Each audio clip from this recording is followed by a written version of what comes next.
You're listening to Elegbete TV and Radio. You are listening to Elegbete TV Radio. Finally.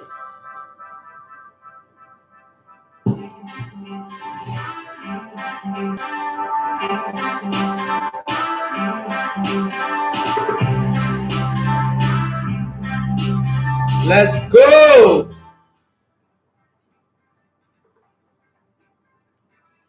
All right, good morning and welcome to the Sports Buffet on Elevator TV Radio. Sorry for starting a little bit behind schedule, 8 minutes. We've been having network internet problem. I don't understand MTN. I wouldn't blame them. It's business market strategy.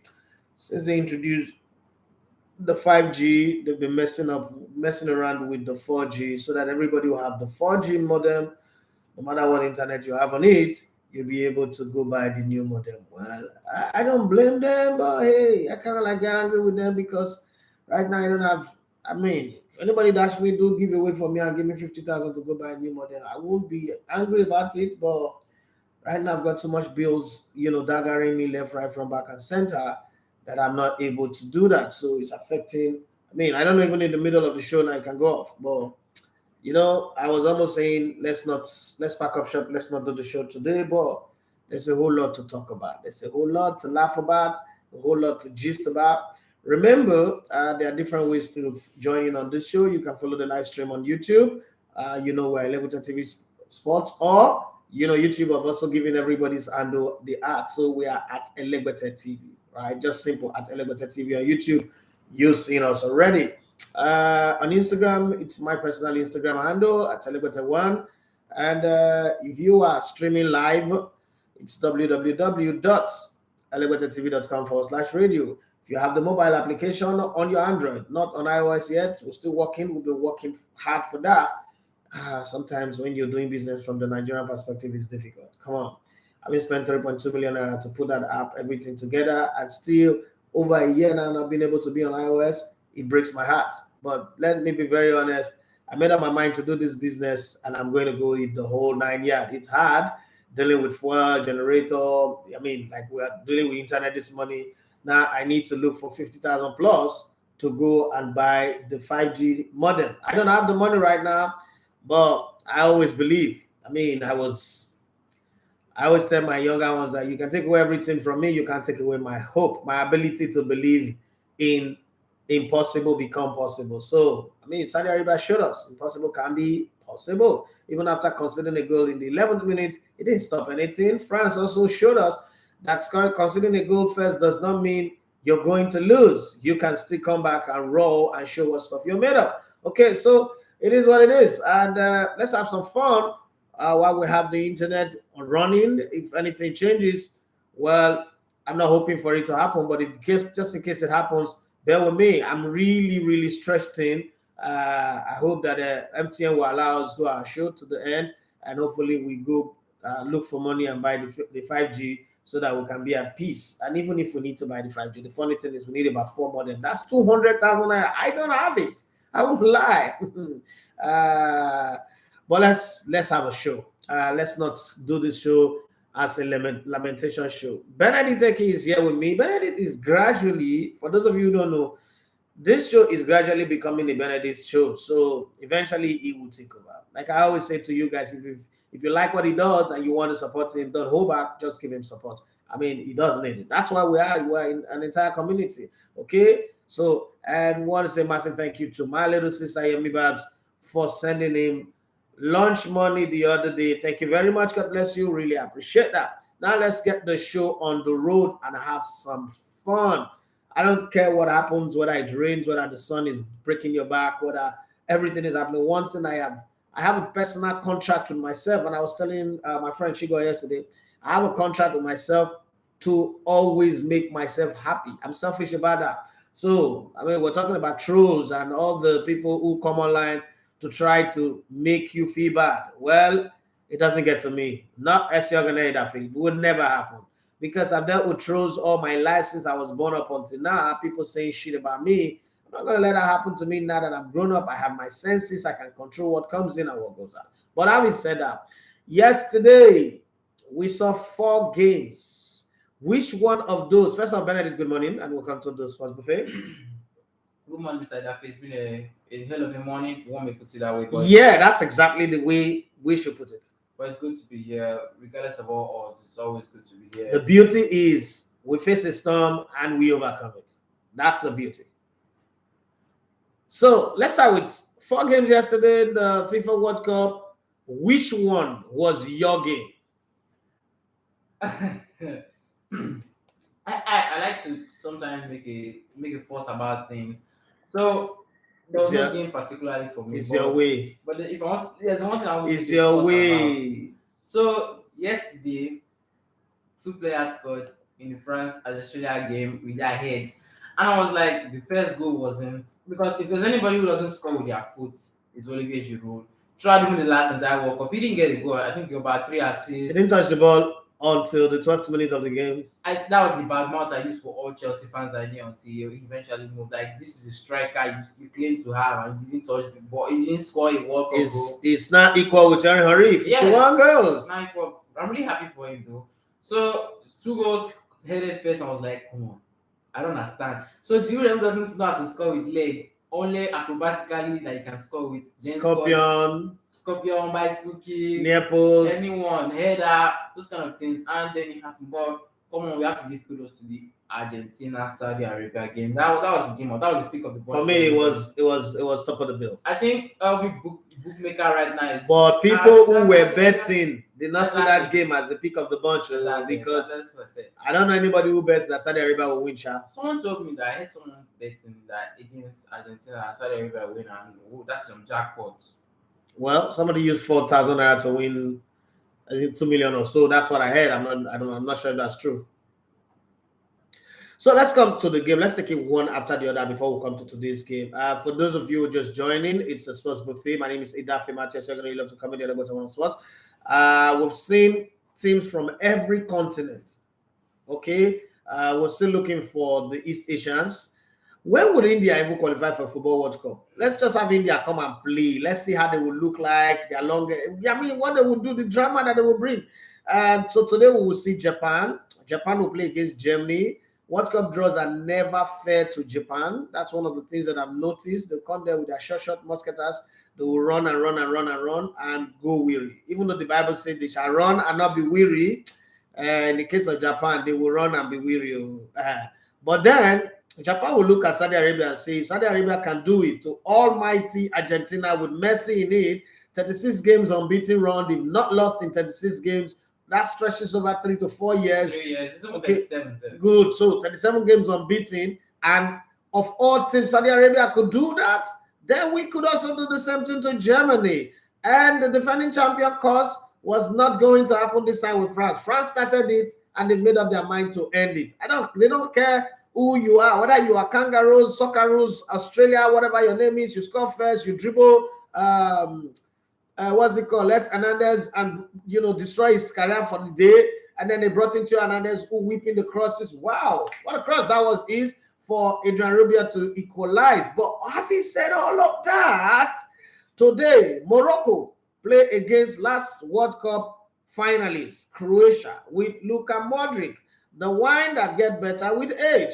It's vintage, fantastic. And the draws is a cheat. The World Cup draws is a cheat. Like one big country against one small country, one big country against one small country. Come on. Morocco playing against Croatia. Germany against Japan. Spain against Costa Rica. Belgium against Canada. All the country apart from Japan, everybody's playing against a country that is starting with C. Morocco playing against Croatia starting with C. Spain playing against Costa Rica starting with C. Belgium playing against Canada starting with C. Well, before we go into all of those conversations, let's do the catapult effect. They say in catapult, you have to go back to go forward. Okay, so let's go back to yesterday. We can't just pretend like yesterday didn't happen.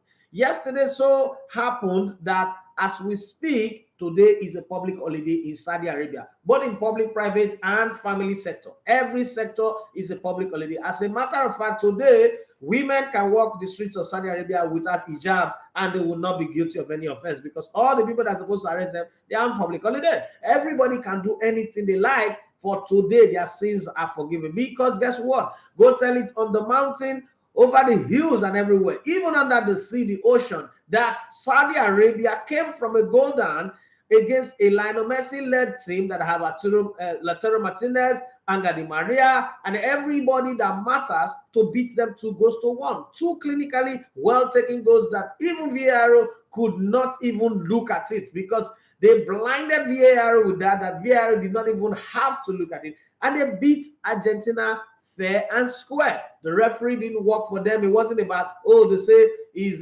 Saudi Arabia money that works. They bribe the referee. No, this was Saudi Arabia being resolute, being outstanding, being solid in the face of threat and the danger.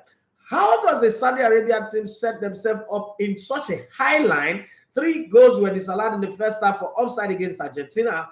And for the whole 45 minutes, I was just looking at it and I said to myself, I was watching that game with, is it college? Okay, we're going for a meeting, so we're watching the game in the car.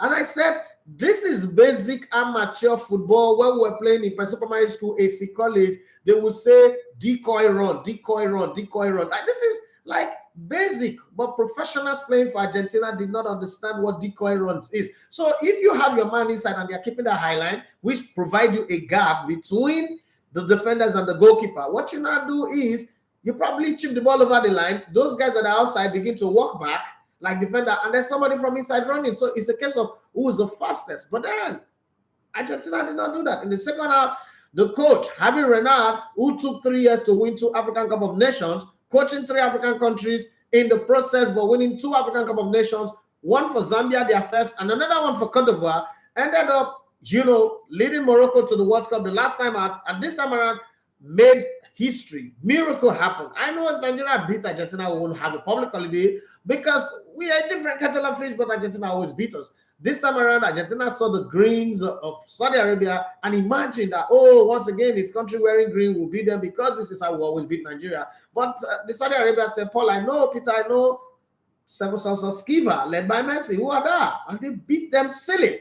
Now, what's your sticking point from that game? Don't forget that the other games, Denmark, Tunisia ended in a goalless draw. Mexico, Poland ended in a goalless draw. And France didn't get a memo at all. They were not interested in all the bullshit that yesterday. Guess yesterday was the day of upset, but they were definitely not interested. And then let's not forget that the talisman of Poland missed the penalty because Ochoa, the only footballer in the world who only plays during the World Cup. After the World Cup, he's clubless. He doesn't play anywhere. Another 4 years, he's going to show up again and make some incredible saves and shock the whole world. And he started again, made the first penalty save of the tournament. That said, what was the sticking point for you, Argentina, Saudi Arabia? First of all, Argentina really underrated the Saudi Arabia side. You sure they underrated it? I believe they underrated. I mean, everybody underrated Saudi Arabia. No. In the game, when you saw the game, was that underrating or the fact that Saudi Arabia was excellent on the day? No, Argentina didn't feel Saudi Arabia like that team that can pose a lot of threat to them, from my perspective. And then the halftime team talk, they all just came at the perfect time. And also that highline play was a big risk. Like, what's that super risk? I was watching the game and I was like, okay, in my day I was a winger. I will beat this thing. I don't know what's gonna happen. I'll beat it, but hey, that risk. What's that your parable game? The day the monkey wants to die, every tree becomes slippery. Well, that risk is like a 1 in 9. That's a 0 point something 9, and recurring the chance that it will eventually pay off. Luckily for Saudi Arabia, it did pay off. Like, I was really happy for them, and more so the Tunisia Morocco game. Why am I saying Morocco?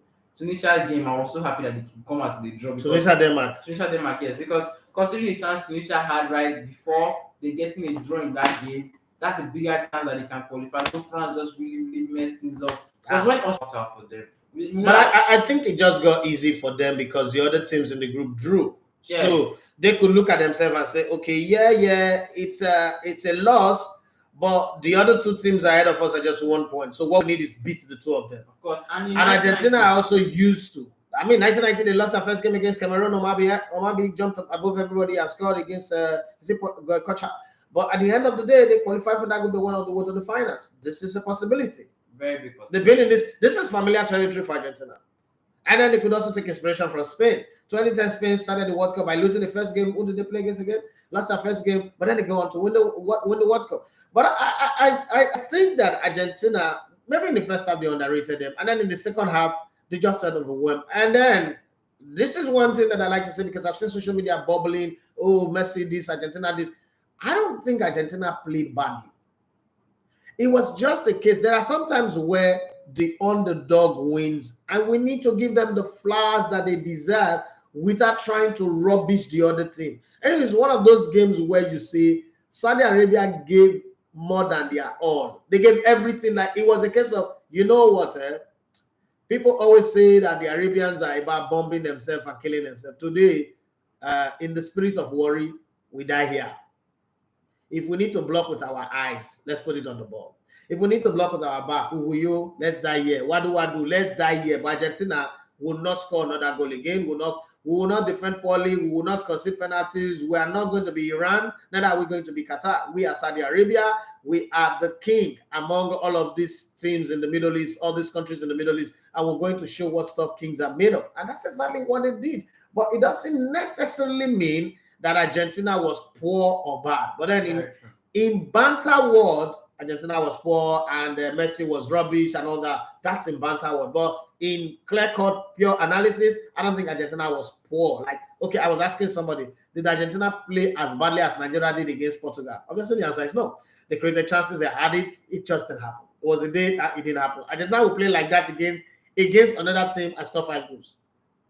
But hey, this is one of those days where the unbeaten run was practically designed to come to an end. And what a team it came to an end with Averena and his Saudi Arabia team would take joy. Somebody was having a conversation with somebody in the WhatsApp group, and he said, what if Saudi Arabia goes on to lose their remaining 2 games? What is the use of this win? Well, they've already won their World Cup. That's what it means. But I would be damned if Saudi Arabia goes on to lose their remaining 2 games. If they can't give this same energy, this same push, this same fight against their other 2 opponents, Poland and Tunisia, if I'm not mistaken now. Poland and not Tunisia, was it? No, Denmark and Poland and Mexico. Sorry, Poland and Mexico. Denmark and Tunisia is in France group.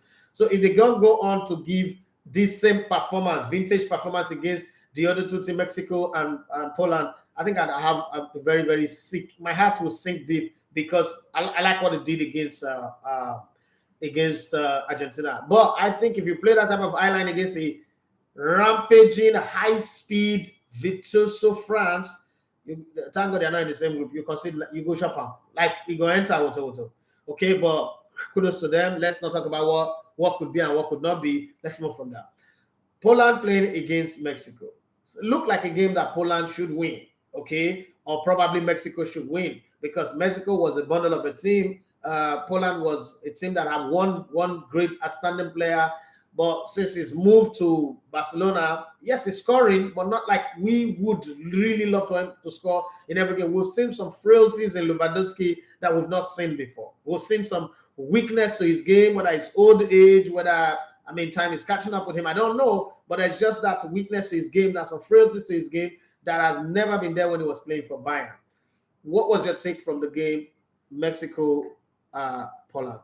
Tactical errors, first of all. Also, with the man who plays at Napoli, Zelinski. Yeah, they really didn't shooting on sides. They didn't get the best of them. Whether they play shoulder to shoulder, if there was going to be a major striker. I'm also Lewandowski is like he doesn't want to score World Cup goal. I don't understand. That's a bad thing for a player, and that's a platter on platter, like platinum on platter, like just take the ball and score.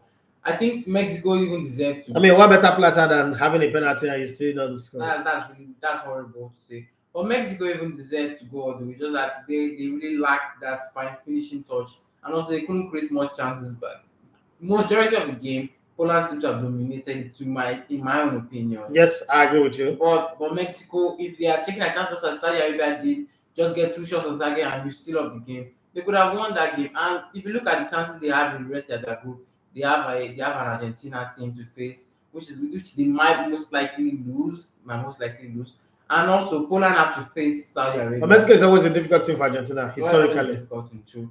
But Poland also have to face Saudi Arabia. So Saudi Arabia need just 1 win to qualify for the next round. Just 1 win. And we know how that win might come. The 2 other teams might not just give way for them to go through.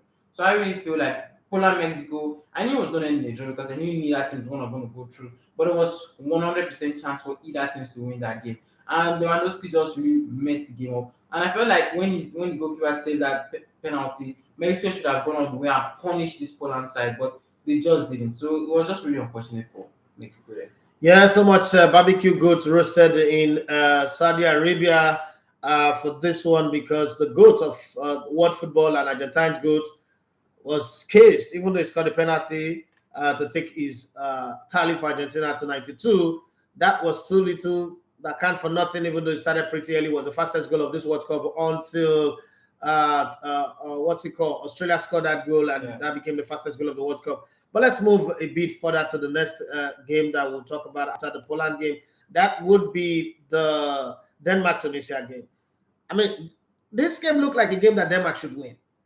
Like Denmark should win against Tunisia, but somehow Tunisia kind of like stood their ground. And then there is this thing that I noticed at the end of the game. At the end of the game, Denmark was angry, but Tunisia was happy.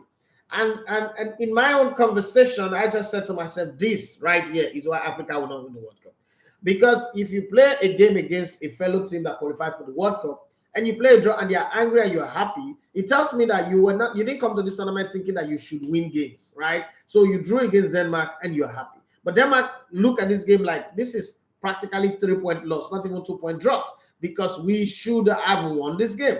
But Tunisia is happy, hey Mary, and I'm wondering like, oh, what was Saudi Arabia be doing if Tunisia is happy like this? Okay, because you still got your work cut out. You could still lose your remaining 2 games and not even qualify for anything. Saudi Arabia knows that yes, they could get a possible 9 maximum points.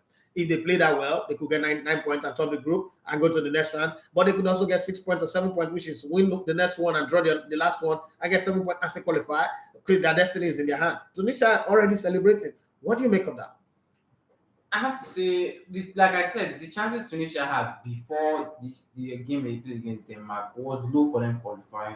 But getting a 1 point, it kind of boosts their chances. Although they have a lot of France now, France are not giving. They didn't really they didn't mind whatever that person was saying. But they didn't read the memo. But you need to be if Denmark Benzema injured also. They need to be. But Pogba is not around also.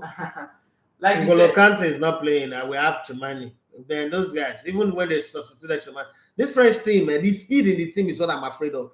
To the point that Griezmann is not a midfielder. I don't understand. I was so shocked yesterday. Umbala Kadaba. And the last World Cup, it was actually a winger, like a full out and out. Like I don't get it.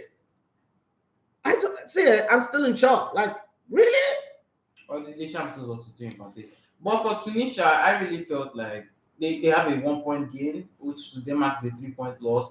Right now, Denmark don't feel like the dark horses now. Everybody expected them to win, but who says everybody? Australia might just be the whipping boys of the entire continent. And if Tunisia and Denmark do get the 3 points over them, it all comes down to what France. Some people lost 6-2 now. Sure, Australia has more respect now. Some people lost 6-2 now. Sure. But it doesn't. A loss is a loss on some well, days. I agree. Yes, I agree. On some days, though, because 4-1 and 6-2 are not the same scoreline, but on some days, a loss can be a loss.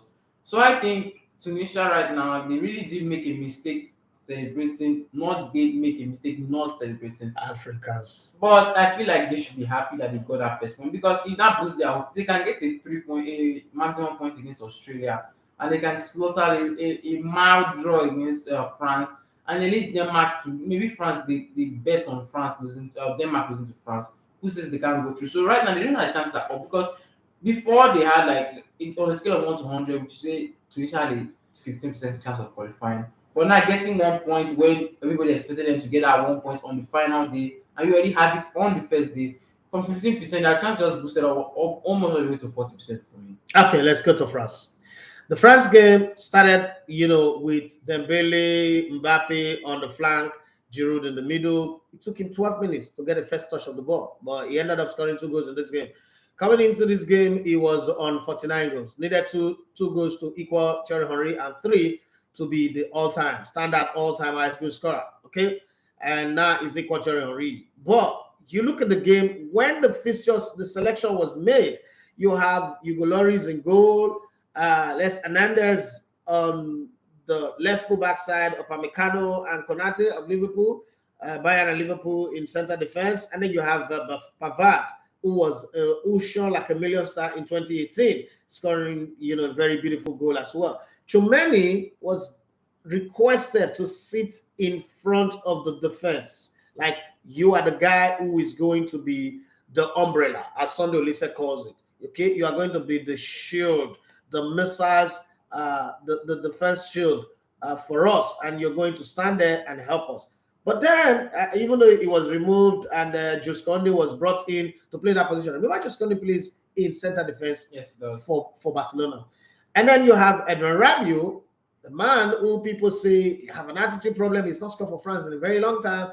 Came in, scored the first goal, the equalizer, off a beautiful cross from Theo Hernandez. After Les Hernandez was removed and Theo Hernandez came in, that cross was pinpoint accurate, marvelous, David Beckham-ish, Finidi Georges, Wim Ace. Some people don't know who those names that I'm mentioning are, but hey, football, you should read your football history very well. And from there on, it was all showed. But my look at this 4-3-3 of France is, how did Didier Deschamps decide to play Griezmann in midfield? Because what he now does is they go from a 4-3-3 to a 4-2-4 when they are attacking.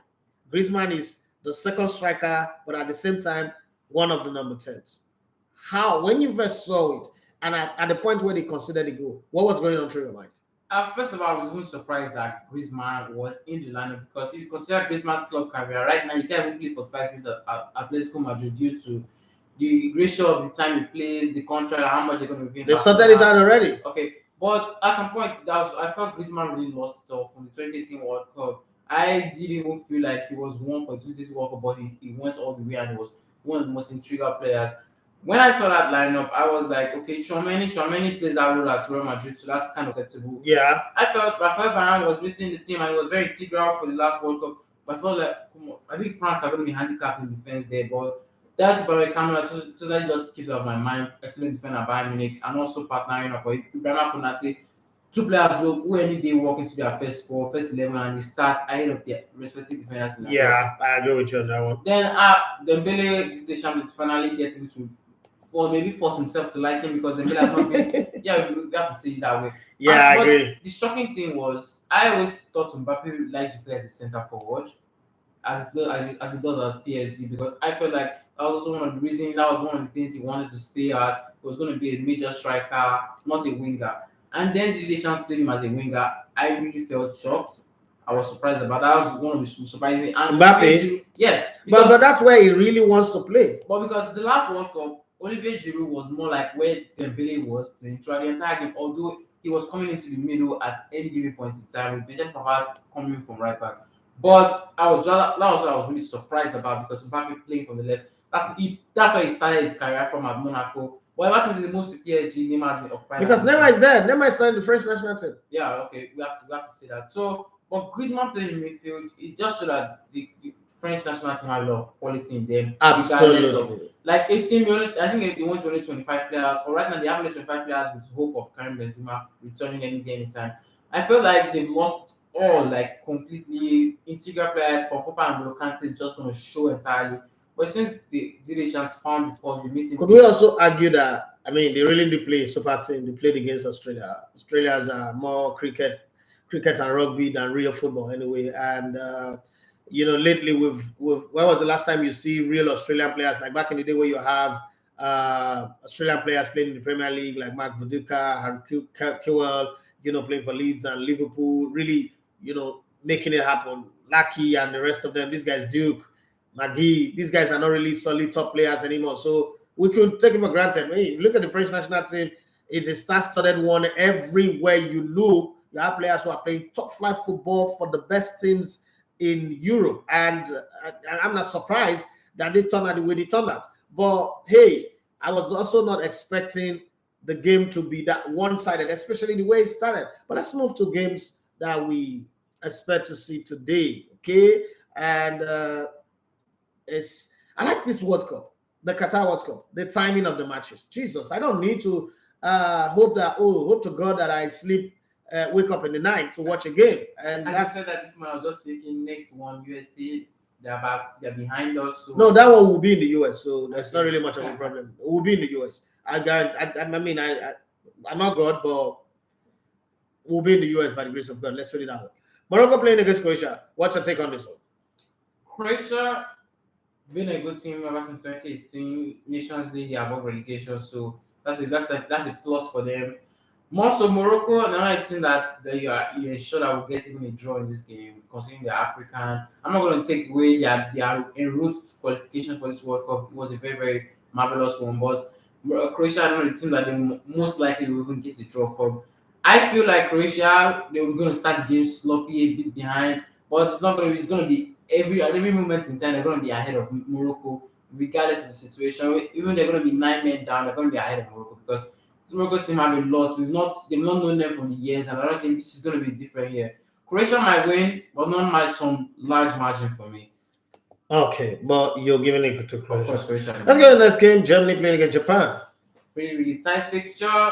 Japan 2002 World Cup wasn't a memorable one for them. Although their assistant host, Korea, Their co-host. okay, either way you put it, that's one of the most outstanding effects of hiring a manager and of instant effect. Like that's what we miss these days in league football. You hire a manager, they still start behind, you let one go, and then the new one doesn't do well. And that's the difference between the World Cup. You know that once you miss out, you miss out. You miss out, yeah. And that's what Brazilian did in 2002. And they didn't go to the final. They didn't even go on to they got to semi-finals though.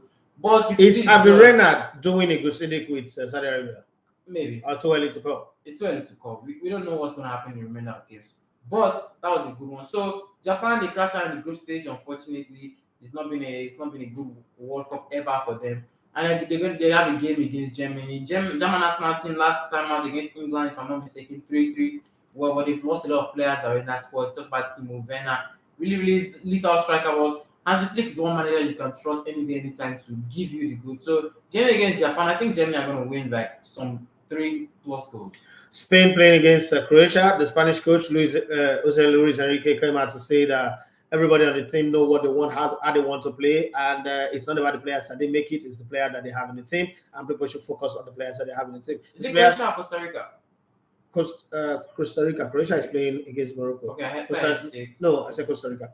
Now, with these players that Enrique selected, remember I didn't carry David Gea, Sergio Ramos. You know, Sergio Ramos has not lost a game while playing for Paris Saint-Germain since he signed for them.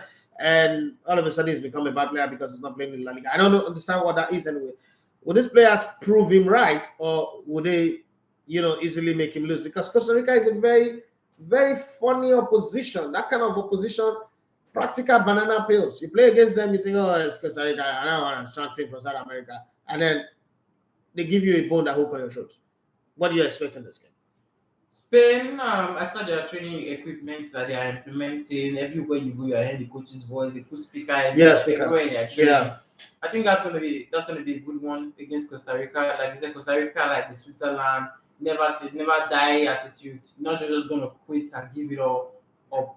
I think, but Spain have a lot of quality to overshadow this Costa Rican team. They missed a lot. I think Balaga will be their starting be the one in goal. Yep. I think so. Not totally sure. But they have a good team in general, especially the Pedro and Gavi taking over the Iniesta and Xavi thing. That's a good one for them. That's a very, very good one for them. But this Costa Rica game, they're going to be a bit behind, trying to go into the competition like Senegal for me as well. But in the end, they might just get a draw, and they might get a win eventually. Costa Rica not the team to really put sand in Spain's career right now. Okay, if you say so. Final game of the day, 8 p.m. Belgium playing against Canada. Belgium are perennial underachievers in Europe. Okay, they have all these stars, they have this factory that produce players, but then how they use the players and turn them into results is something that I don't understand. When Belgium come against a position that would play, it never say that they always crumble. All of their skillful players or their technically gifted players all of a sudden go on vacation. And then Hazard came out to say that the player that he was in 2018, he's not sure he would ever be that player anymore. That when he was at Chelsea, he was playing every game, playing regularly, playing 60 to 80 games a season. Now in Real Madrid, he can't even play 2 games consecutively because of injury. He doesn't know what's happening. He doesn't understand his body. He's trying, practically calling for help. All the Celestial pastors in Belgium should gather and pour him holy water and anointing oil and make sure that he gets better. But then, they're playing against Canada. Canada just discovered that, we can play football. And how to play football is to first of all adopt players from all over the world. Use the French method. After all, half of Canada is French. Okay, use the French method and assimilate different children of immigrants and turn them into our players with the facilities and infrastructures that we've got. Train them properly, put in a good coach, and then let's see what we'll do. Now, Canada is saying to themselves, we're hosting the next World Cup. So automatically they have already qualified. There are 3 countries that have already qualified for the next World Cup, and they are all in this World Cup: the US, Mexico, and Canada. Now, 2 of them drew their first game. US drew 1-1, Mexico drew 0-0. What would Canada do? Because of the 3 countries, Canada is the non-football playing nation. But then Alfonso Davies and his mates and every other person, there's a Nigerian there is a Ghanaian, there's a Liberian, there's everybody in that team. Just the way France have the League of Nations and America is also copying the League of Nations. What would happen in this game? Belgium rising up, as a giant in football, European football, against the American GRA, Canada. The thing about Belgium and Netherlands, they've been every time they have the golden generation. That the squad that come into every competition with golden generation. 2018 Belgium was the golden generation. Going as far as the semi-finals. 2014 they had the golden generation. Didn't go as far as the semi-finals, but they play against the Canadian national team. They are Alfonso Davies, Jonathan David, the likes. Most of them play in France, LOSC, Lille, and the likes of them. There's gonna be a good fight from Canada. They're not just gonna come in and give in all the way to Belgium. But Belgium have a lot of class. Belgium are the second highest rated team by FIFA, even though I don't understand why they've been first. All of this, they were first at the time, second at the time, now second again. I don't know why FIFA always rates them that high. But if you give them, because they get a series of runs of matches that gives them points, but in between every World Cup. You see them go 10 games without losing, they win, they score, and then give them all those points in their coefficiency, and then they go up. But then when it comes to the main kick, whether it's the Euros or the Nations League or the World Cup, then that's where they don't really have the ability to put on the run again. So I hope that they get something. But then if you're out there, this is the time for you to get in on the conversation. Everything that was said since, put your conversation. If you are on Instagram, put your conversation there. If you're on YouTube, put your conversation there. If you want to call in on the show, 07025000069. Okay, too fast. 07025000069. That's the number to call. Oza Igalo, Oza Igwe. I greet you. Say good morning, boss. Good morning to you. And whatever other talking point that you have. One question that I want to ask you, Benedict: the new VAR or the semi-automatic offside detector that they brought into this world, do you like it? First of all, I'm not. Every human being is scared of change. That's one thing I believe. I'm not. You aren't? No. Okay. Well, I was in the VAR when the VAR came. I'm an adventurous person. So Okay.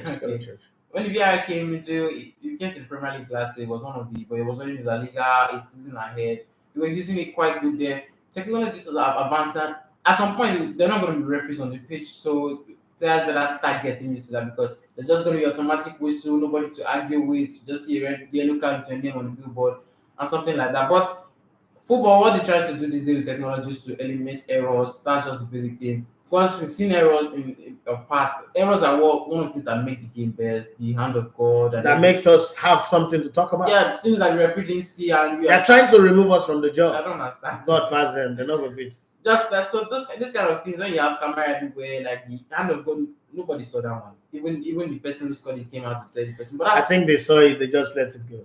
You think they did? Yes, I even think that the referee saw it, but in England, you guys are shit. Get out of this tournament. But so what they just had to do is the England coach also did not start with the right players. If John Barnes had started that game, they would have knocked Argentina out. Okay. But that's a topic for another day. But what they're just trying to do is eliminate errors, and in the best way. So why they can eliminate errors with equality, that's where the good thing comes, because no matter what VAR says, humans are the ones calling the shots. No matter who's controlling the VAR, humans are the ones. But at least the whole technology AI gives you evidence to make a good call. That's the quality equation there, and I hope players will learn how to just agree. It's not easy, man. I mean, the hands of Lautaro Martinez was offside. The leg of an Ecuadorian player was offside.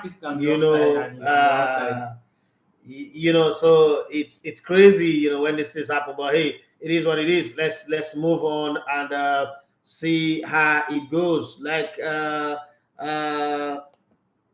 what's it called now? In all of the games that have happened, let's forget about countries now. which player stand out for you, which player has shown okay what class they are made of, like they meet the expectation before the tournament. This is what you expect from them, and they deliver. Or which one you didn't even see coming. They never see me coming. Saudi Arabia comes to mind. Okay, and then which player? So I'm going to first of all the Qatar Ecuador game. The Enaf Valencia who scored both goals. No, it's not a big name. It's not a first or second name when you I mean, call that's a former Everton player. when you eat regardless. But that's not the first name. After the right back, the right wing back who played for Ecuador, that's a very intelligent right back there. Knows when to defend, knows when to come into attack. The one that I really was happy about. The other than Senegal, Ismail Assar was everywhere, just that it wasn't enough to lift the entire nation up to go through. But Ismail Assar has been a good one. I'm not going to say it's overtime in Watford. I He has agree been with one you. of the good players, but he's not been noticed. One of the noticed players. The good players, they are unnoticed players. It always happens in football. So Ismail Assar is definitely one of them. The Netherlands team against that game, they were just behind. So obviously, there's no player I could really. Kudigapo, I'm lucky, happy for him. Finally got the nod in the Netherlands national team, which is really hard to get into. Then the other games, Denmark, Tunisia was a drive affair, so nothing much. The French national team were pretty much used to this kind of talent, although I just felt like there's just going to be some negative cost that was going to be on there. That's why, again, I haven't really rooted for them ever since the tournament has been coming 2 weeks ahead, 3 weeks ahead. Then on the other game, if I talk about the one I'm looking forward to today, I look for the Canadian national team as a whole. We should at least hold something to the Belgian national team. Like they shouldn't just go down because the other games look like something that the bigger side can win. Talking about Germany and So Spain. you think Canada can pull a surprise? Canada? I think they should.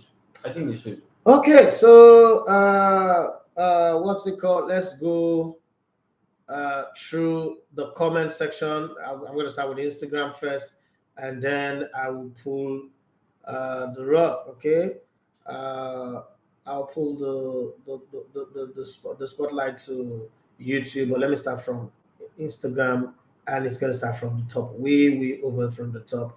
Mr. Smiles says, I just look say this one way Elegbete never did online. My dear, it's MTN. It's MTN. It's MTN that's trying to mess me up. They want to force us to go and buy the 5G, that 5G model. I don't have the money right now. I'm stretched thin. Like I'm stretched. I'm in the Eli Lama Sabatani place right now. Okay. I need a miracle. Mrs. Smith say, good morning, boss. Good morning to you. You say there's an echo, boss. Okay. Are you still hearing that echo? I'm not sure. There's no echo anymore. What's it called? Idemodia Paul. Okay. Didn't say anything. I don't know if you say good morning. Good morning to you. Real Jordan Mike, long time. He say good morning, Elevator of life. I greet you. How you doing? And then Real Jordan said, he said, I knew France were going to win. That team is compact and scary. I agree with you 100%. The way they move, the way they play, their runs, God, so much speed on that team. Real Jordan Mike went on to say, no, don't stop talking sports, Elevator. Please. But like skip and talk until you're really old. I'm not gonna stop talking sports, but I need to go look for money. If I tell you something, you send me money now, you tell me all 99 problems. So I need to leave this young man to be here while I go out there because I'm missing out on meetings. I'm missing out on some stuff, places that I'm supposed to go. Mr. Smith said Argentina versus Saudi Arabia was my game.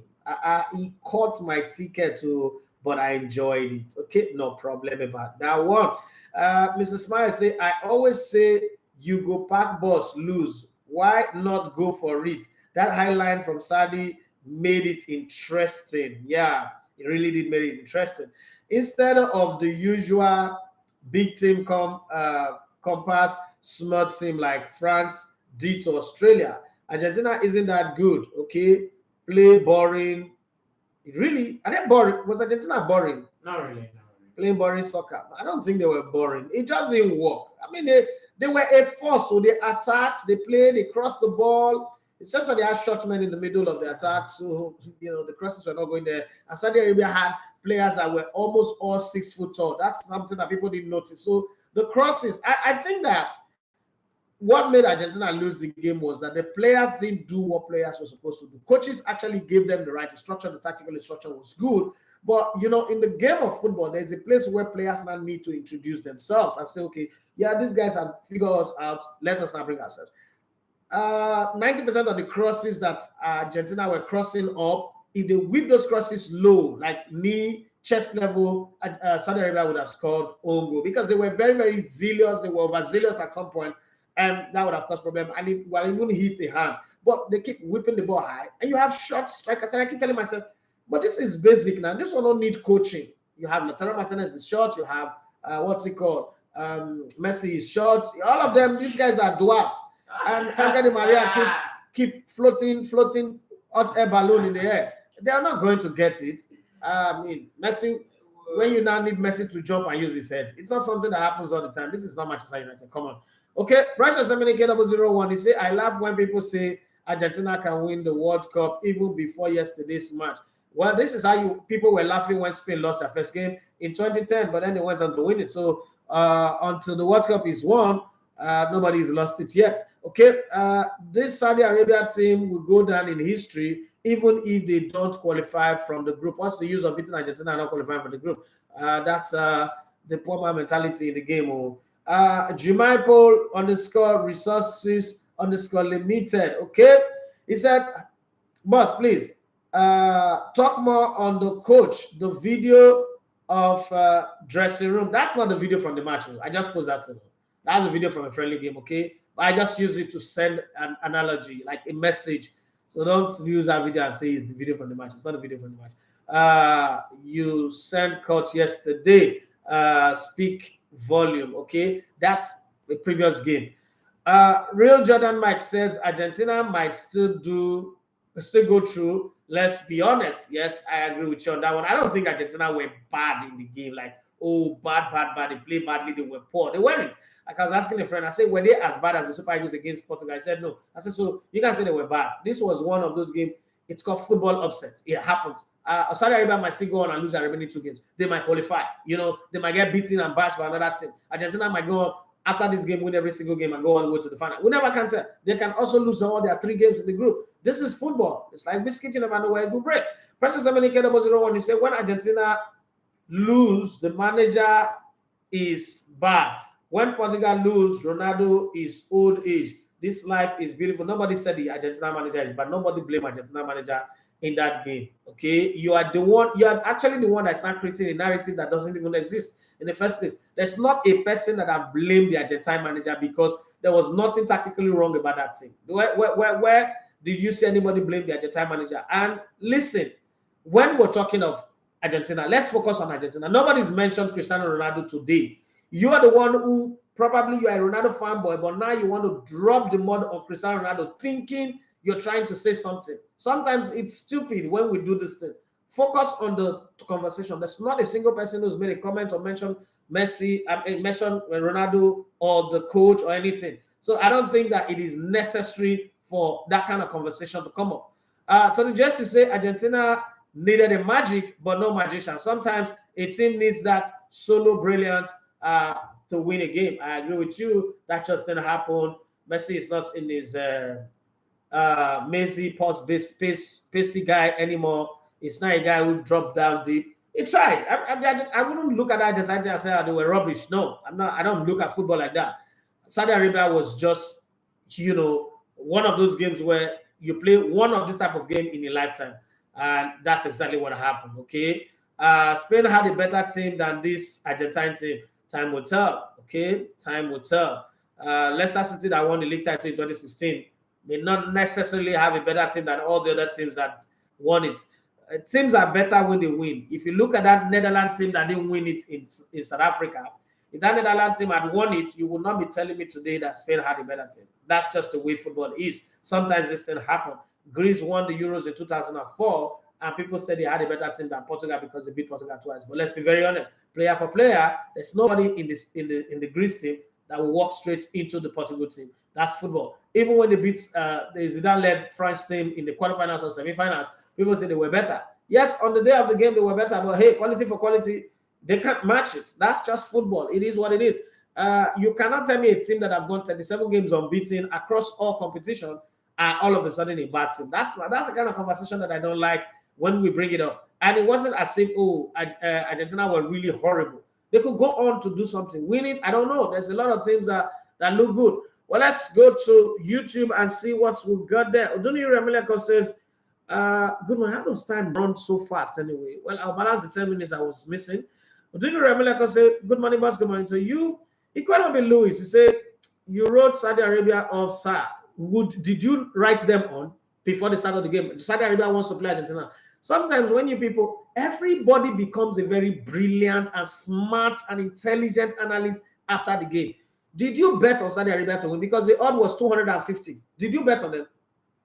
Don't tell me I wrote them off, because that's the way my job is. My job is not designed for me to tell you that Saudi Arabia will beat Argentina. That'd be an upset. So don't bring an upset into my show and try to make it look like, oh, I don't know what I'm doing. I've been doing this like almost 20 years.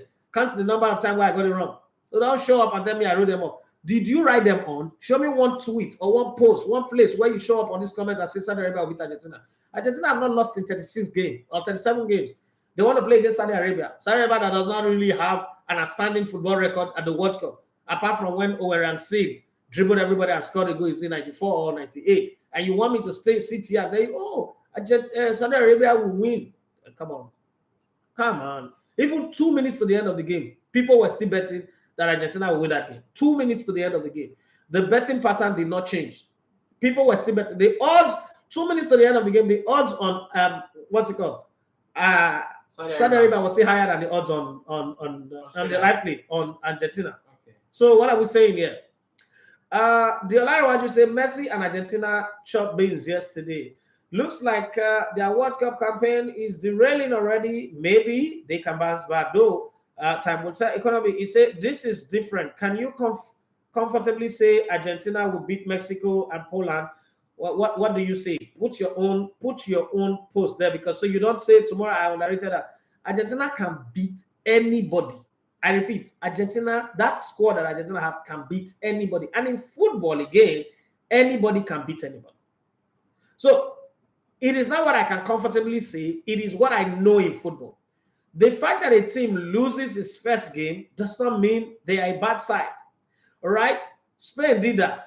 Argentina, this same Argentina did that in 1990. Lost their first game to Cameroon. They went all the way to the finals and lost to a dubious penalty that was awarded to Germany. They would have gone on to win that World Cup back to back. So sometimes when we set up ourselves to say these things, let's say it with a sense of understanding how football works, rather than, oh, you just want to talk so that you think, oh, I know better than you. If you think so, give us your prediction. Give us your accurate prediction. What would Argentina play against Mexico and Poland? Let's keep it on lockdown. And then by the time the two results happen, we'll see how your insight into football really works. Nobody have that, okay? Economy Lewis said, I am not sure from this group, Poland and Mexico will give them a run for their money. There's no team that will not give anybody a run for their money. At the end of the day, it's 90 minutes. Even the team that lose 6-2 gave England a run for their money. That's why they were sweating. England could just play that game at a strolling pace and walk out of the field. But then they sweated. So even if you win 6-2, doesn't mean that you were not given a run for your money. Deji Abiona, a team in USA 94, Italy, did not win any game in their group, if I'm not mistaken. They qualified. Okay, they won one game, drawn one, lost one. They qualified with 4 points. They went all the way to the finals. 3 teams in their group, one picked up 6 points. Argentina, Bulgaria, and Nigeria. It was only Bulgaria who got all the way to the semifinals. So sometimes when we look at this, we just think that, oh, football is set in stone. Nothing is set in stone, my dear. It happens. And this is not the first upset we've had in football. Okay? It will continue to happen. It's not a big deal. But at the end of the day, let's see who gets all the way. That's the one that counts. Right? It's not whether people slip and follow. It's how they go up. Okay? But then you remember, like I say, now World Cup starts. Now with that training, Qatar gave us, well, it was good for them to give us a training, but it's just that after spending that much time together, they still didn't get it right. It was sad anyway. But you know the funny thing, Qatar could still come in and shock somebody in this tournament. That's just how football is. Okay? Deja Abiona say good morning, Ogami, good morning to you. Saudi Arabia shocked my goat, but we move on to the next game. Okay? Let's see how that next game go. There's somebody here. Adewale Saka is with a nice show as usual. Thank you very much. Eze Patrick, the one who's always coming late these days. He said, good morning, boss. Good morning to you. He said, I know boss won't see anything wrong at the number of injuries before, during, and hopefully not after the World Cup. Well, we're two kinds of people. You're seeing the glass half full, I'm seeing it half empty. This time of the season, whether there's a World Cup or not, people naturally get injured. There are teams there are clubs that their players didn't go to the World Cup, they are injured. What's responsible for it? That's not a big deal. This is football. You sign up to play football, okay? It's not always going to go in your pin-up set ways. People get injured sitting at home. People get injured waking up from sleep. Did I not give all the weird injuries that people have had? So it's got nothing to do with football. I'm not going to see anything wrong with it because the game also produces money. Would you rather they play this World Cup in the normal time and then the sun, players come back and not being able to start the season because they are burnt out? The people who take this decision, one, they are a million times more intelligent than you. Two, they have shown consistency in what they do. Three, there is no evidence of you organizing a local competition and organizing it well. So you're not going to sit in your house and feel comfortable and say something about the organizing of the tournament. And the reason why you want the status quo is because you're used to it. Now, what FIFA did with the change of time, and I was on a radio show yesterday via phone, ESPN Houston, and I was talking on the show with Glenn Davis in the US, and very, very late in the night, around 1:45 a.m. this morning. And one of the things that I noted, because they were trying so hard to paint the World Cup as a corrupt World Cup, and I highlighted a few things, and I said, listen, when America hosted the World Cup in 1994, they didn't have a football league. Eric Wanada, Kobe Jones, Alexi Lalas, they trained together on their own for 6 years. And America, after the World Cup, they started. Let's not forget that America had been going to the World Cup before in the 50s and all that, okay? And then somewhere along the line, they fell in love with foot soccer, as they call it. And then they created their league that does not have relegation, that doesn't work the way other leagues work. But it does not stop them. That's them creating a system that suits their marketing style. Nobody's gone to the US and said, oh, this is not what football is made of. You should stop it. So Qatar is hosting the first Middle Eastern World Cup. And the World Cup, when the World Cup was set up for people to host, it was just set up for South America and Europe. Not even North America was in the conversation. As time began to change, the World Cup really changed from 1974 when, the former guy was there before Blatter came in, was his name, John Avalanche, who's not a football person, who's, I think it's a pole voter or so, came in and started saying that, okay, this football should be business, it should be a political thing, it should be everything. And football begin to compete with United Nations, begin to compete with World Health Organization, UNICEF, and the rest of them in terms of power and dominance. And all Adidas came in for marketing, ISL, and the rest of them. But we adjusted to the time frame of America hosting the World Cup. Television had to adjust their programming. Everybody adjusted. It was fine. Then the World Cup went to Korea and Japan. And then it came to Africa. I remember when South Africa was given the hosting right, the Western media said that they cannot come to Africa because of AIDS, that they will contact AIDS, it's communicable disease, blah, blah, blah, blah, blah, blah. Just the same way when Nigeria 99 was giving us to host at the 20 level, or 2005 even, no, Nigeria 95 first. English people said they will not come because there's malaria. Nigeria 99, they said it was Ebola. So these are things that, because people say it does not mean we shouldn't, be objective about it. When Brazil was given the 2014 World Cup, people said there's going to be crime, there's going to be violence, people shouldn't go. But guess what? Brazil is among a few countries who hosted the World Cup and the Olympics in a 2-year span. There's no violence, there's no problem. I was in Brazil in 2014 for 5 weeks, and I enjoyed my stay. It's one of the best countries that I've ever visited. I realized that Sao Paulo alone have more skyscrapers than the whole of Africa put together. 54 countries in Africa. So sometimes when we put this conversation, we shouldn't put it because we're sitting. And the funny thing, the people who say these things are people who don't even go to the airport. They sit in the comfort of their home, like people like Eze Patrick, and make Very, very scaring comment. First of the World Cup have not improved working condition in Qatar. That's a plus. The World Cup have brought in improvements in real estate, in properties, access to the country. That's a plus. The World Cup in Qatar, they also have to give up to say, you know what, to consider everybody, let's move it to a time of the year that suits the weather condition. You adjust your league. Now they're asking you to do small adjustment one season to fit in the World Cup that is being hosted in Qatar, and everybody is complaining. What the hell are you even complaining for? What the hell are you complaining for? First of your country did not even qualify. What are you really complaining? Is there any player that you're paying their salaries that is in the World Cup? So when people complain, I try to like ask them, what are you really complaining for? Everybody who invites you for wedding, invite you for a wedding that is not comfortable for you, your time. But you're going to leave what you're doing comfortably and go for that wedding. Is it convenient for you? No, you go. You know why? Because sacrifice is what the human race is about. And we shouldn't sit down and try to disparage Qatar's World Cup just because it doesn't fit the status quo. And who created the status quo? The powers that be. We can always dance to their tune. So everybody say African Nations Cup should be done in June, July. No, we're not going to do that because it's rainy season in Africa. We're not, please, we're not going to do it. If you don't like it, get out. Don't sign our players. Who would play with the ones that we have? It's as simple as that. So sometimes all these complaints, they are not really complaining, they are nagging. That does not make sense.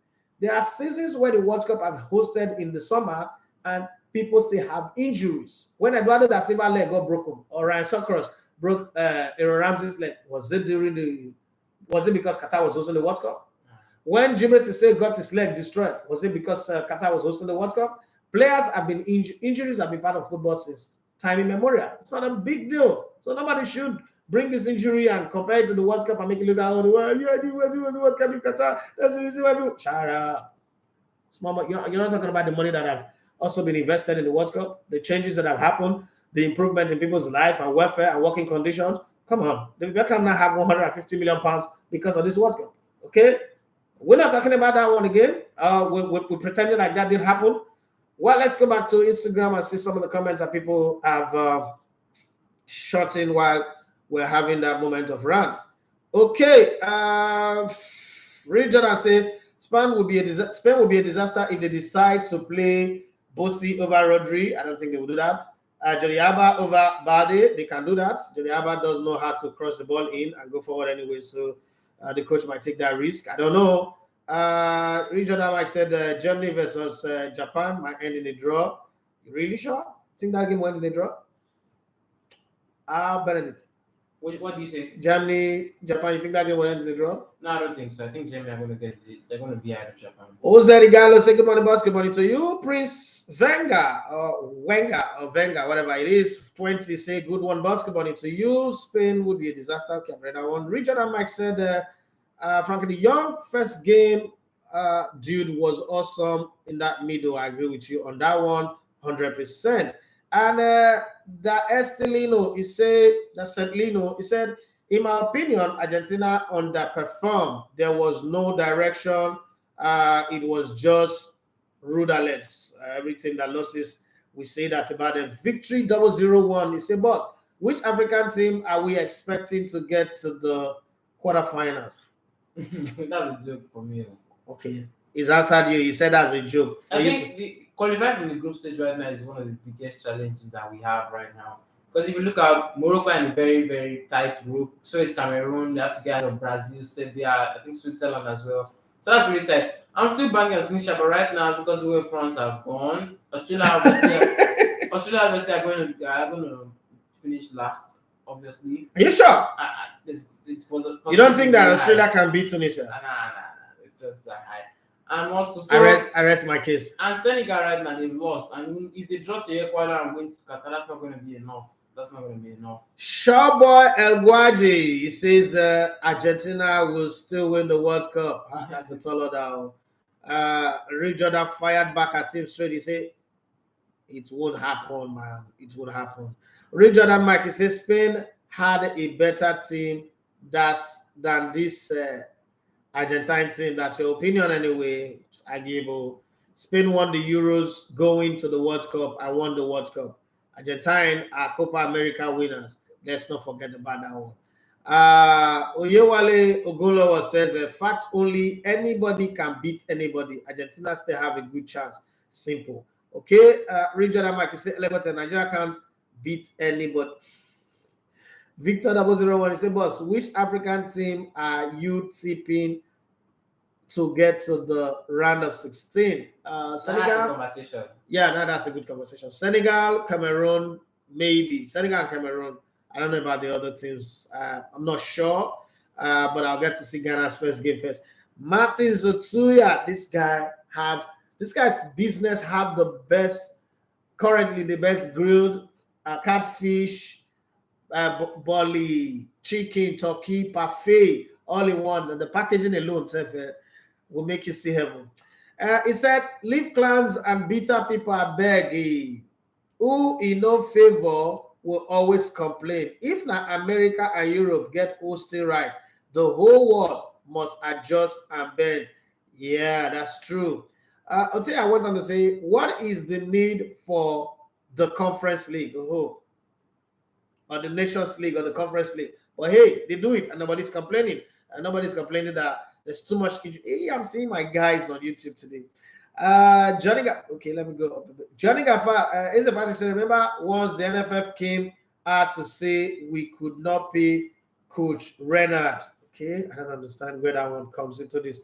He said Nigerians that are not elite needs a miracle one way or the other. Me for one, I need miracle promise. Okay, I don't know how it's related to the conversation. Johnny Gaffa said, would you take Renard at the Super Eagles? This was a very big conversation on the radio show that was part of yesterday as well. And this is what I'm going to say to you. So Super Eagles will try to employ Avi Renard 3 times. I was private to all of that. First was Aminu Bigari, but we wanted to. We already had that one after the winning of the Nations Cup. But it was Adenoga that prevailed, that it would be bad and Nigerians will not like it. They will not support the man because Steve Kesha just won the Nations Cup and he's a national hero, blah, blah, blah, blah, blah, blah. He's a big boss. We should leave him. Aminu Megari said, no, the man is insubordinate. He's not a guy that can really, really respect authority. He wants Averena to take the Super Eagles to the World Cup in Brazil. But then powers had been prevailed and that stopped. After that, when Amaju took over, he wanted to employ him, but he already was in Cote d'Ivoire. And then it was a case of breaking his contract. Nigeria needed to pay Cote d'Ivoire a certain amount of money.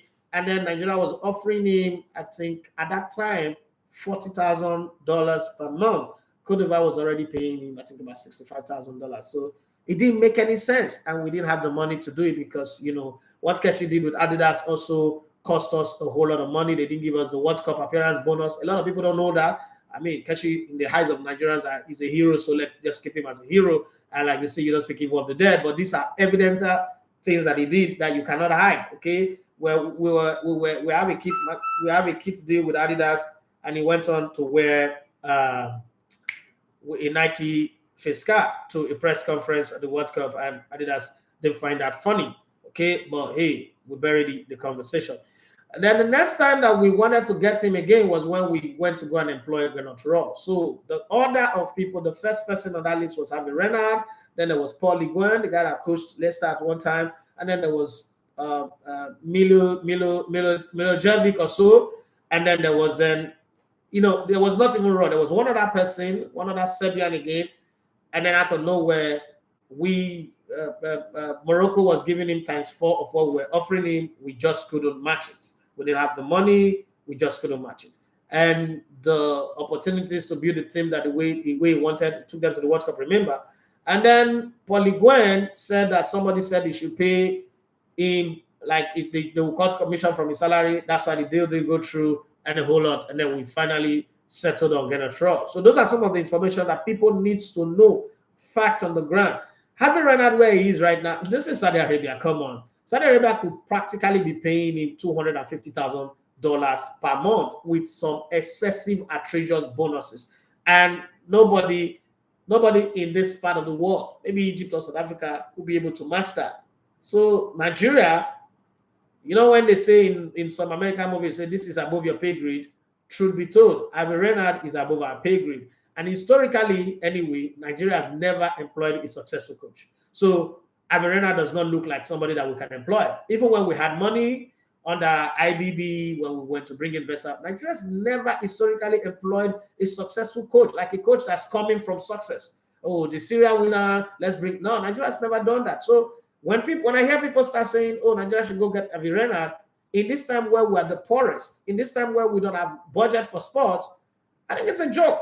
Like, it's just a joke. It's like somebody living in a completed building saying he wants to go and sleep in the one of Asteria, or he wants to spend a month at a cool hotel or Radisson Blue or in Continental Hotel. I mean, it's a joke. That's how the conversation is right now for me. We should cut our coats according to our sizes. I'm really overshooting time here, but I need to read all these messages before we get going. Owing to the fact that we actually started late. Additional information, he said the Saudi goal was in 1994 over and sick. Okay. Rockwell said football is not respecter of any team. Football go humble any good team when that team F up. Okay. There's a Patrick, he said, true, very true. I'm just saying it has an effect. Okay. That doesn't have an effect. And then Saka, I'm never agree with you on that one. Okay.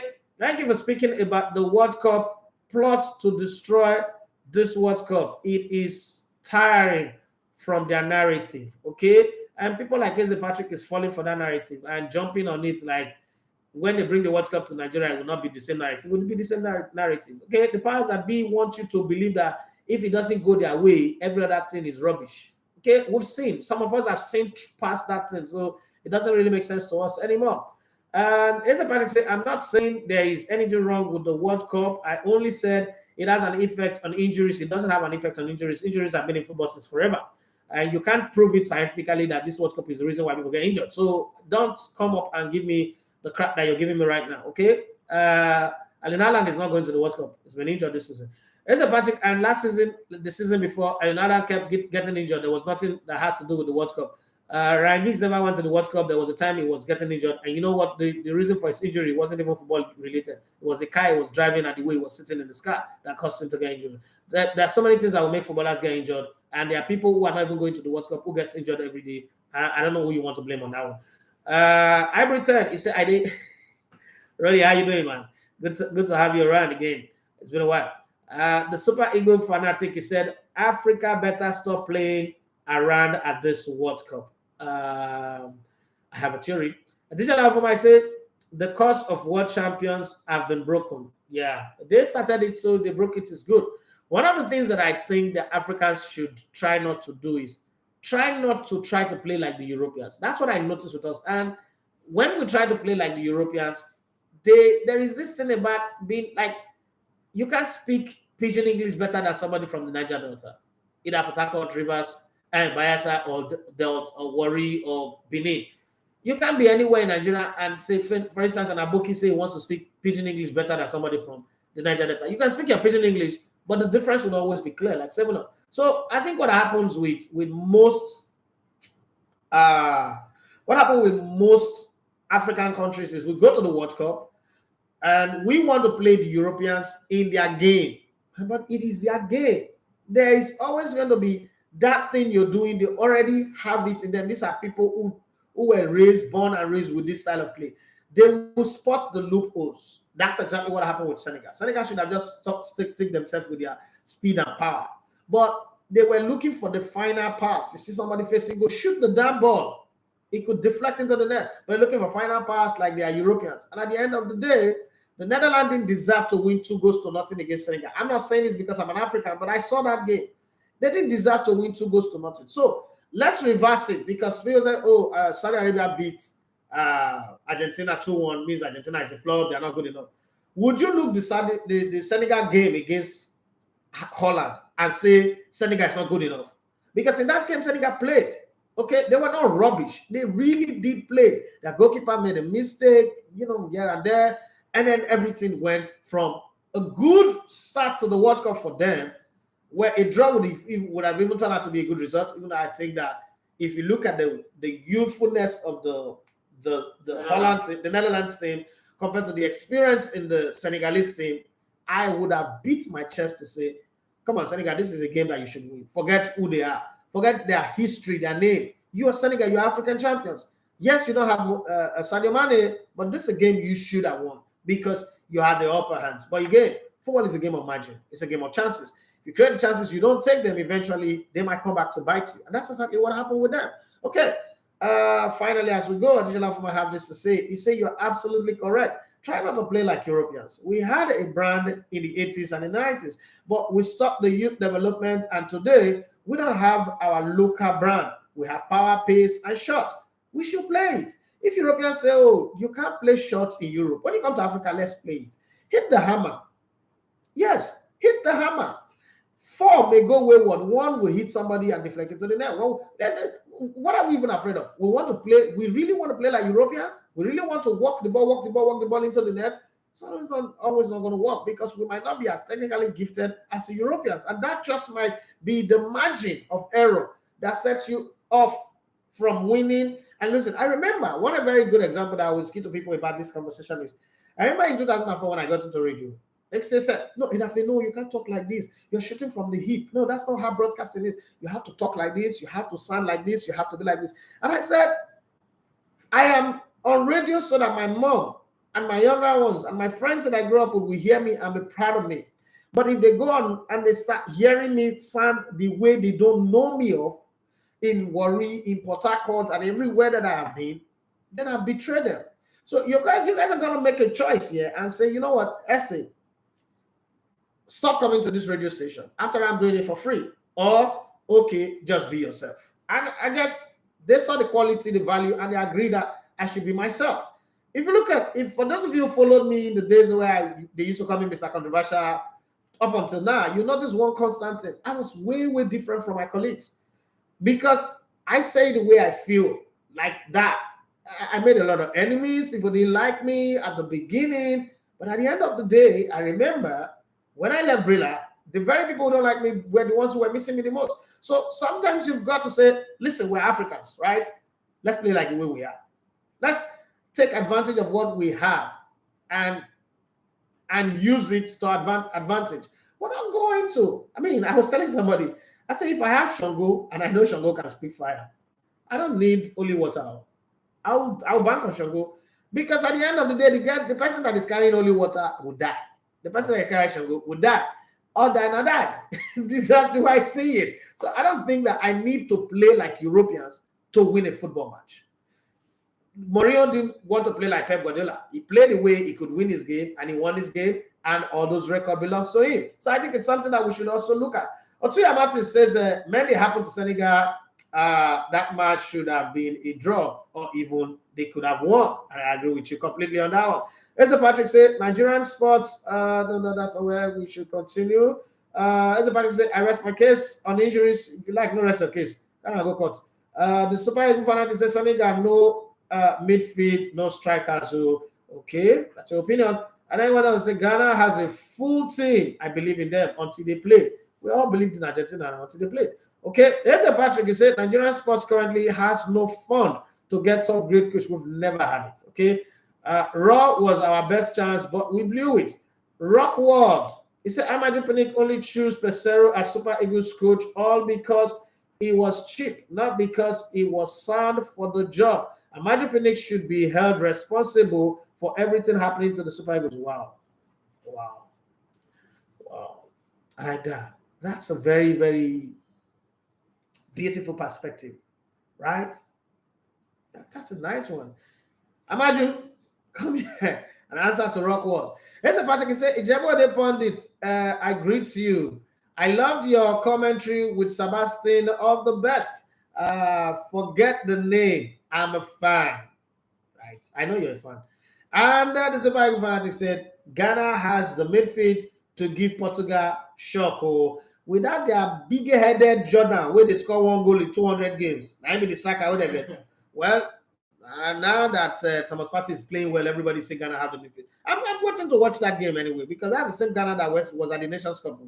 Well, Philadelphia finally is the last one. They say Baba Money. I'm concerned about African teams, especially the Black African teams. They lack the cutting edge and the characters, hastiness in the final half, and this is what they should work on. It's too late to work on anything right now. Where we are right now is a place where you deliver what you've worked on before. It's not this. It's like me coming on air and start working on my script. Man, Yeah, I used to tell Murphy Jemba, I used to say, Murphy, you see this microphone, you see this fader, this console.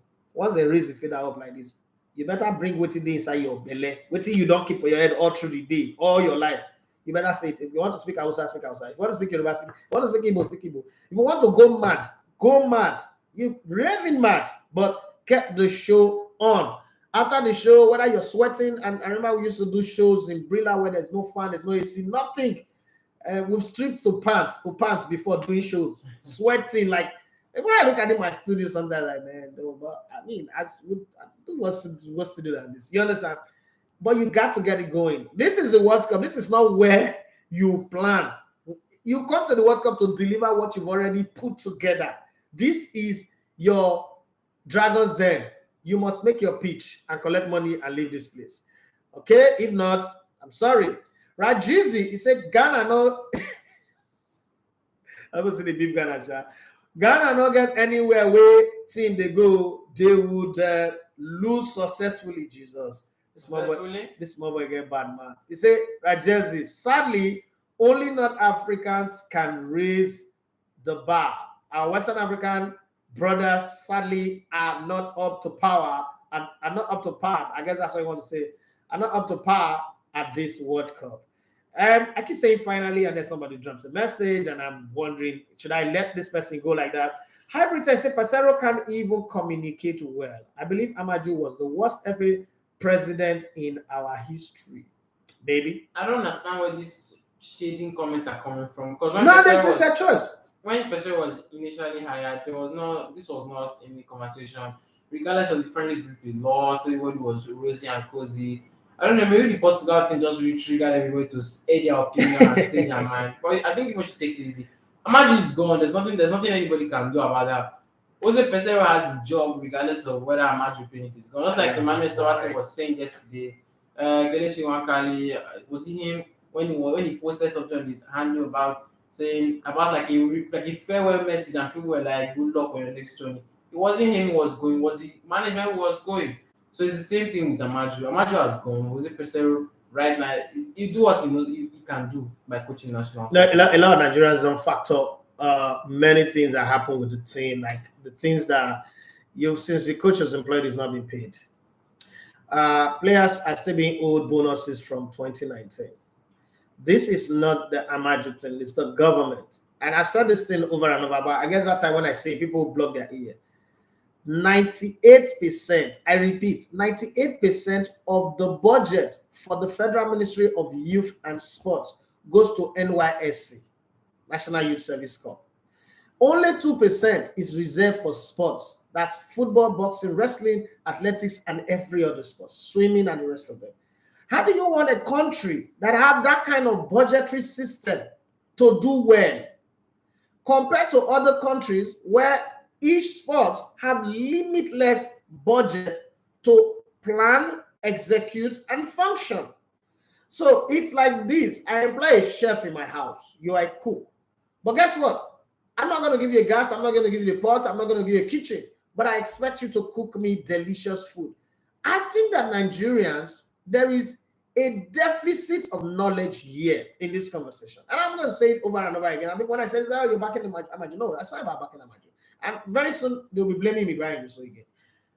Nigerians should ask themselves, these people that you are blaming, what do you give them to execute the job? Now, let me tell you, Nigerian national team, whether Falcons on the 17 and the Super Eagles on the 23, each game that they play, minimum budget for a game out of this country is 250 million. Maximum is 350 million. So what do you give to the NFF in a year? It's 1 billion. Right? Yeah. 1 billion is 3 games. Just 3 games. Where did the money come for the other games? How do you pay bonuses? How do you know all of those things? You should factor it in. When you don't factor in that in, you cannot blame somebody. When Aminu Migari was there, the money that comes to the NFF, because we didn't win Nations Cup because we were the best team. We won the Nations Cup because we were well financed. Arsenal is all of a sudden on top of the league table. You know why? In the last 5 years, Arsenal is among the top 5 highest spending clubs in Europe. It's not by accident. Money makes the world go round. You can put any bloody idiot on that job. If you fund them properly, they will deliver. But if you don't fund them properly, first off, which is the primary requisite before the know-how, the technical ability or the tactical ability comes to the fore, this same Averena coached Morocco to the World Cup. Did he perform this magic? No. Averena is on a limitless budget with Saudi Arabia. He just performed a miracle, the ninth wonders of the world. But guess what? That ninth wonders of the world did not happen because he was coaching Ethiopia, or because he was coaching Uganda, or because he was coaching Kenya. He was coaching a team that have the money. It is easy to perform miracle where there's money.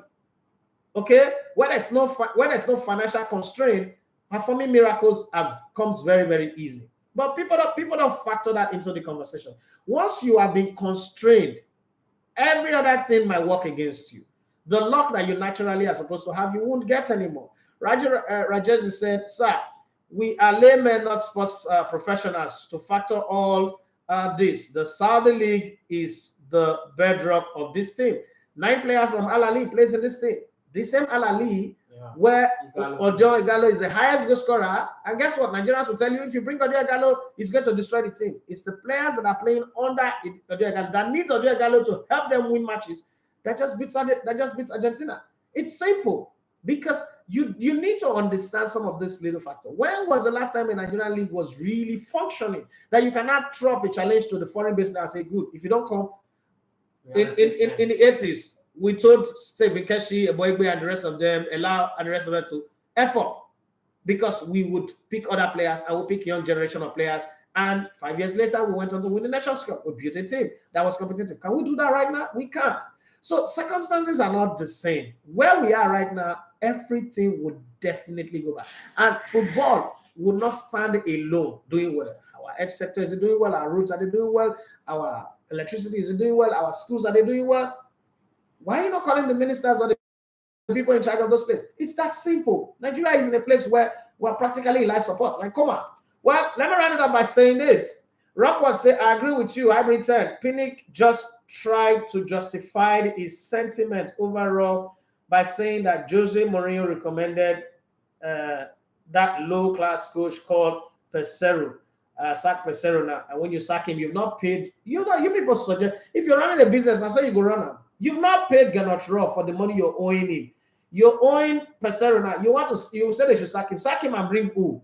You've not paid Pesero 1 naira since he started this job. You want to sack him. And then when you sack him, who do you bring? Where's the money that you use to fund it? You guys should not sit where you are in your high horse and give orders that you cannot sustain. Okay? Every time he said, why didn't he resign knowing that the association was underfunded? He didn't. Why would he? Now somebody resign. Really? I don't want to say, oh, please, leave Pinnick alone. We really lack knowledge as a people, honestly. No, that's not that they resign. And he resigns, and then the same you will show up here on the comment section and say he was a coward. Okay? Other people would have fought through, but he have nothing to offer. That's why he didn't fight through. It's easy to say, why didn't he resign? Why did Arsene Wenger resign when Arsenal wasn't funding it? For years, Arsenal wasn't funding him. Did he resign? Coaches have been taking shit. Mauricio Pochettino took shit at Paris Saint-Germain. Did he resign? Where do people resign? People don't resign. And people are very quick. Oh, the British Prime Minister resigned. No, she did not resign. She waited till a lifetime pension kicked in and she resigned. That, for me, is fraud.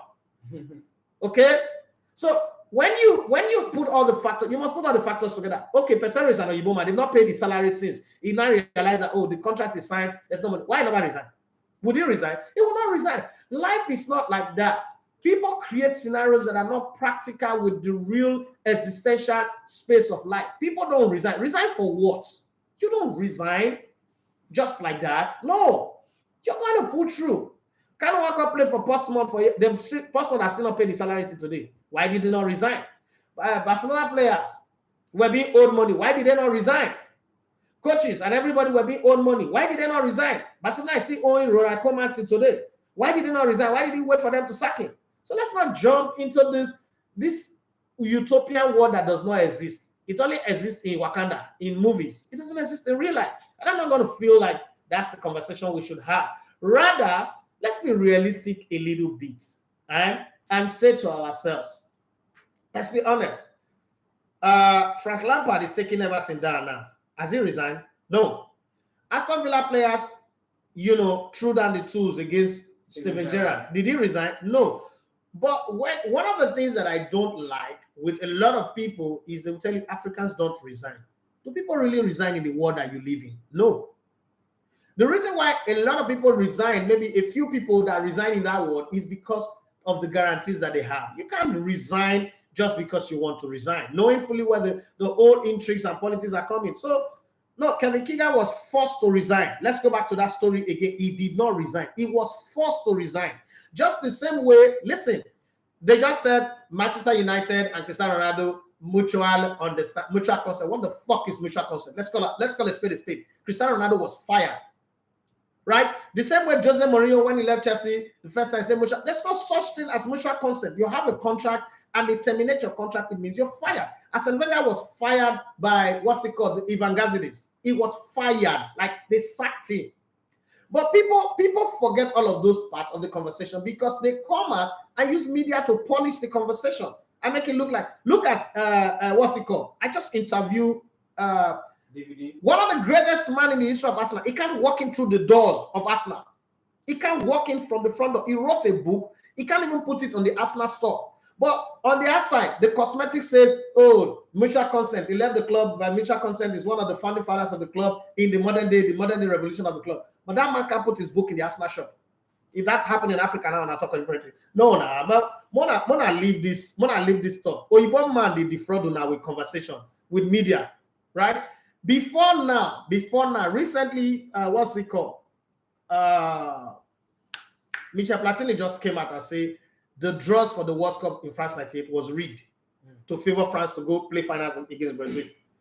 I have said this thing. I said this when I was in Brilla somewhere in 2007. They almost sue me that I don't have proof. I'm bringing the game to disrepute. But guess what? Michel Platini just said it, and that is true. I have said before that football matches in Europe are rigged, and people almost cut my head off. And we're not saying it now that it is rigged.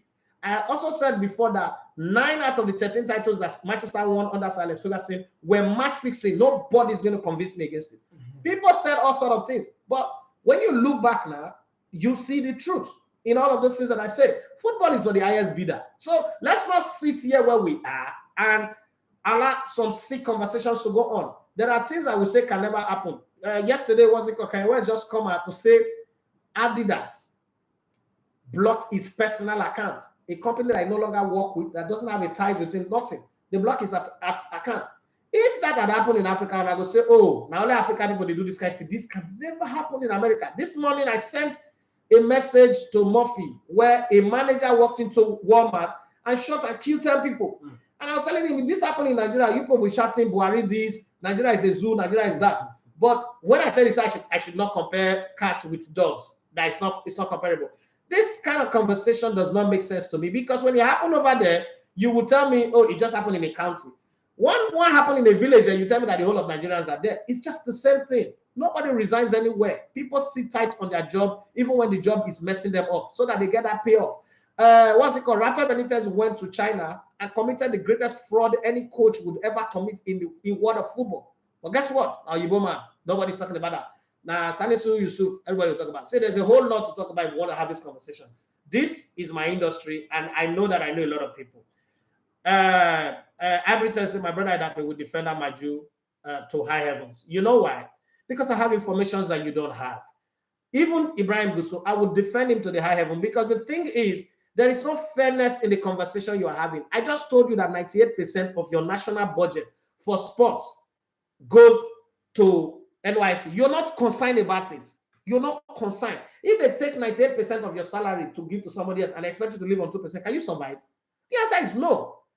Right? But you guys pretend like that. Every time I say that, you guys just pretend like you don't hear that part. If they make a resign, so that Sheyaki will take over. Now, I don't know. But we'll not get time. We don't reach 2 hours.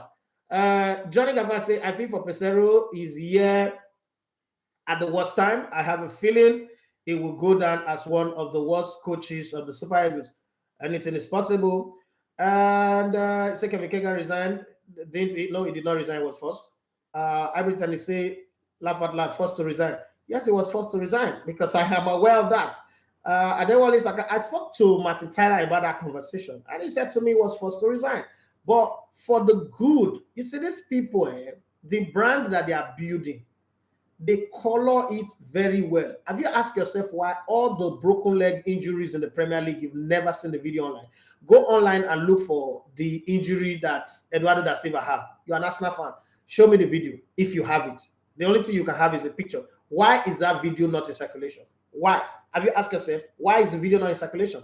People do the things they do to protect their business. And if you don't see it like that, forget about it. I'm not defending anybody. I'm just saying life is cause and effect.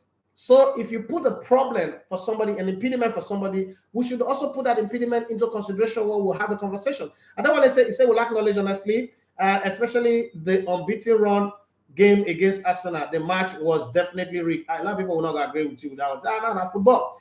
Kevin Duffy finally, he said Ivan Gazidis hope, I got that right, okay, is the shift in Milan, and I've reshaped Milan since the exit of Berlusconi. For me, is one of the good things to happen to Milan, but he started reshaping Arsenal as well, and he was the one that started the MLS, in case you don't know. He also did a lot of good job with the PSL in South Africa, so that's a job that he knows how to do. But it was the guy that pulled the trigger, that fired Arsene Wenger. Arsene Wenger was actually fired, but people say, he worked out on the contract, he resigned where?